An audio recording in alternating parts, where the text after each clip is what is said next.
Hello, my name is Vincent Rooney and I'm 47 years in the motor trade, and today we're dealing with car diagnostics, the basics in car diagnostics, and we have a drawing done out here to help us understand how the system works. And on the right here we have the engine, which shows crankshaft, camshaft, 4 coils, 4 injectors, and on the left hand side we have the engine computer, and up here we have the engine light, the engine management light, the light that comes on the dash when there's a fault in the system.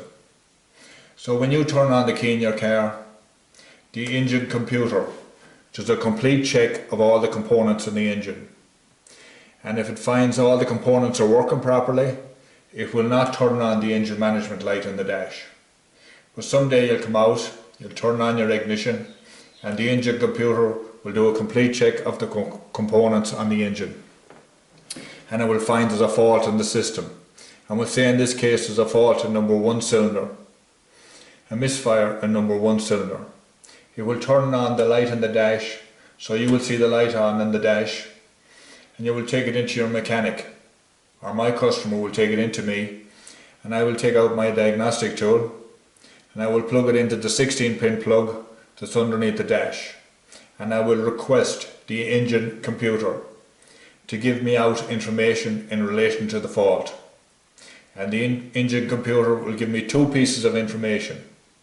It will give me a fault code and it will give me a piece of information. And in this case, with a misfire number 1 cylinder, it will give me a P0301, misfire number 1 cylinder. So now the computer is directing me towards number 1 cylinder. It doesn't tell me it's a coil, it doesn't tell me it's the injector, it doesn't tell me it's the wiring. So I've got to diagnose number 1 cylinder and find what's wrong. So I check the coil, check the injector, check the wiring, and I find in this case it's a coil that's faulty.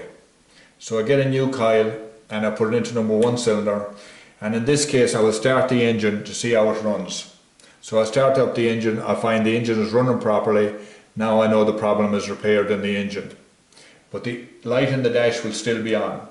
So I've got to take out the diagnostic tool again, plug it into the 16-pin plug that's underneath the dash, and tell the computer, turn off the light in the dash. The computer will now turn off the light in the dash. The engine is running properly, the light is off in the dash, and you're ready to drive away. I hope this helps you understand some of the basics in car diagnostics. In the next video we will be dealing with the components on the engine and what information they send back to the engine computer. And if you find this video helpful, give it a thumbs up and we'll do more videos. Thank you for looking in.